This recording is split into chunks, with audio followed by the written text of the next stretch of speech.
Hey everybody, it's Zeno here, and as promised, I have a build update.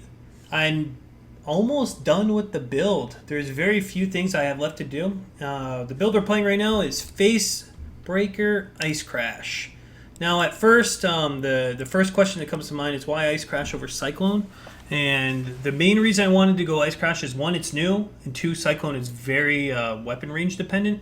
Ice Crash is AoE dependent. Unarmed weapon range is 4. Yes, you can get the +2 in the duelist area, but you could still get +2 with a two-handed axe or a foil or something.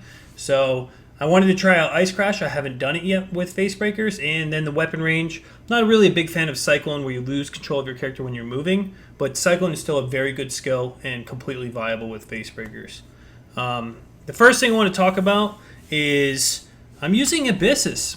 Now, before you jump on the you're going to die hardcore train, before I put on Abyssus, I made sure I was able to still tank Brutus Slams just fine, still take all these big hits just fine, and honestly, they do barely anything to me.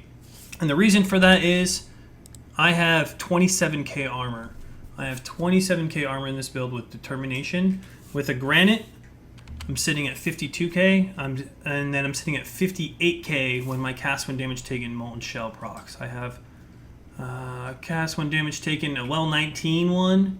Seems a little ridiculous, I know, but I really wanted to have a high level Molten Shell and cast when damage taken for when I take that burst. I have an oh shit button and more mitigation. So it's a little bit ridiculous reasoning, I know, but I know it's working for me right now. I still have Punishment on for my cast when damage taken, but that'll be enfeeble eventually, probably very soon.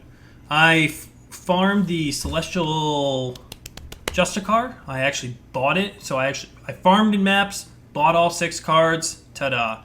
I got trolled with a +7 armor roll, but still 1100 armor on this chest is amazing. Great life roll, still good percent armor. Like every Facebreaker build, which by the way I have an 800% perfect roll, I have a Meginords. Meginords did get nerfed, and to make up for that, I'm using like Iron Rings with good physical. 9 to 15 is the highest you can get. I have an 8 to 15 with an Iron Ring. An 8 to 14 here, and then a 10 to 21. I think the highest you can get is 11 to 22 or 12 to 22. So I'm just missing a little bit of physical from jewelry to be perfect. And I'm wearing Abyssus, which is the highest damaging piece of gear for any Facebreaker build. So I'm pretty much capped out on damage. My shield is a 1600 armor evasion shield with a good life roll, 2 res. I'm very happy with this shield. All in all, my spec is thumbs up. Now, Abyssus, usually you take a lot of damage with it, but if you stack armor, it's not that bad. Paired up with Fortify. Fortify is like anti-Abyssus in every way, shape, and form. So there's that. In terms of tree, like most Facebreaker builds, most of it is life, armor, shield nodes, shield defense, and it's pretty self-explanatory. I have a lot of regen and all 7 endurance charges.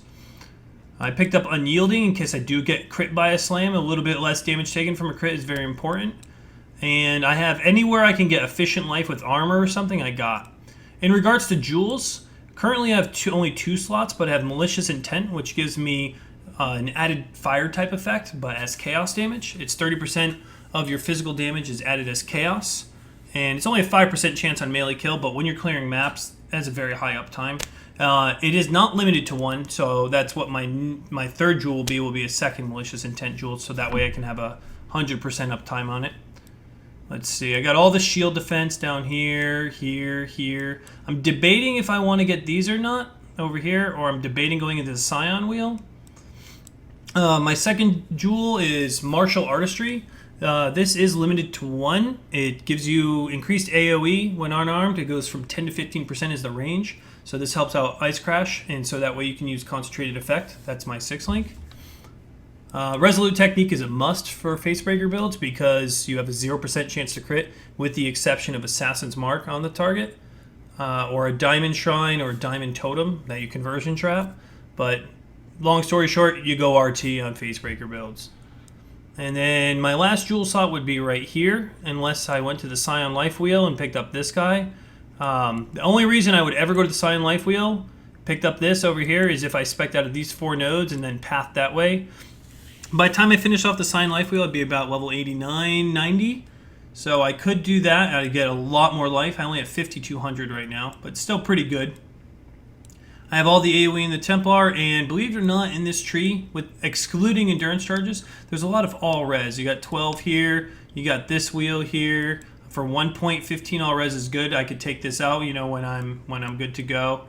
So overall, this tree is extremely tanky. My links are Ice Crash, Blood Magic, Conk Effect, Melee Fizz, Fortify, and Added Fire.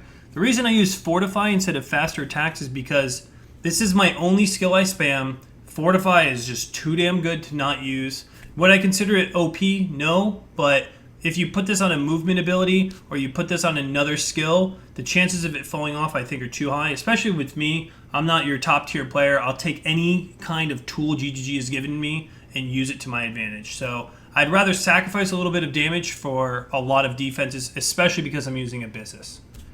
Let's run a map. What do I got in here? I just finished an Underground Sea. Let's roll a quick one. 73 Catacombs. 2 additional proj. Shocking Ground. I'm not risking that with Abyssus. Poison on hit. Fire is. Here we go. Just a simple blue map, and I can show you the damage. Now, this is 73 map. This is the last tier before they go into the medium tier maps. You know, this is still a baby tier map. I'll take what I can get. This is actually my highest level map, too. One of my highest. I have a bunch of 73s stashed away. Alright, so the way I play this spec is I have to keep up my endurance charges 100% of the time. If I don't, it could be extremely rippy. Gets a little sketchy if they do fall. In regards to damage taken, the scariest thing for me in this build is chaos damage. Like most things, I don't have very much chaos res. Actually, I don't even think I have any anymore. So I am running an Amethyst that with remove freeze. Also, elemental damage, like most armor builds, because I'm not evasion, I can't evade the elemental damage. You have to be aware of that. And be willing to pot through volatiles. The spike elemental damage you can take. The downsides that armor, lack. Or the upsides they lack, I guess. Evasion does have the advantage of dodging a lot of elemental and chaos-based attacks.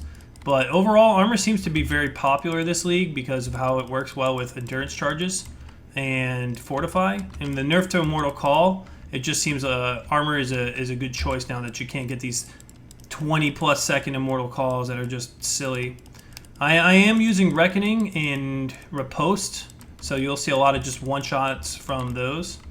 And for the most part, I mean, I'm just blazing through these maps. I'm surprised it has as much clear speed as it does. I can 1-2 hit these packs with Facebreaker. I'm doing the damage as if I did have a two-hander. And I'm completely happy with this spec. It was pretty slow until I got my Abyssus on. And it got a little bit quicker when I had, like, the min-max near-perfect physical on gear in terms of jewelry. The nerf to Meginords. Let's talk about the nerf to Meginords. Meginords is now 5 to 15 physical, and I can understand for a level 8 item that is a little strong. However, it is such an important item for Pillar of the Cage God and Facebreaker that I think that the flat physical that they removed, they should make up for by adding it to Facebreaker and or Pillar of the Cage God. For instance, the 5 average damage they removed from Meginords, they could easily put on Facebreakers as increased physical damage, flat physical while unarmed, and then it would have been good to go. It wouldn't be, broken by using it in another spec because it specifies while unarmed, and that way Meginords can deserve the nerf it needed. But when you nerf something like that and it nerfs a build that's fun but not super GG, it definitely leaves a salty taste in some people's mouths. And, I mean, I just beasted Vegan, no problem, in a 73 map. I am currently level 82. Not sure where I'm going to go with my tree from here on out. I want that Sign Life Wheel, but if I do that, I'm going to have to do a little bit of respec action, which is, the min-max. If you have any questions about this build, you can go ahead and ask for a tree and all those good... Oh, actually, I'll just put a link for the tree in the YouTube link. If you have any questions about this build, you can go ahead and ask away in the comments down there below. And I hope you guys enjoy it. Cheers. This is Zenocide Genius. You can always subscribe, like, all that good stuff. And you can catch me on my live stream at twitch.tv/ZenocideGenius. Thanks, guys.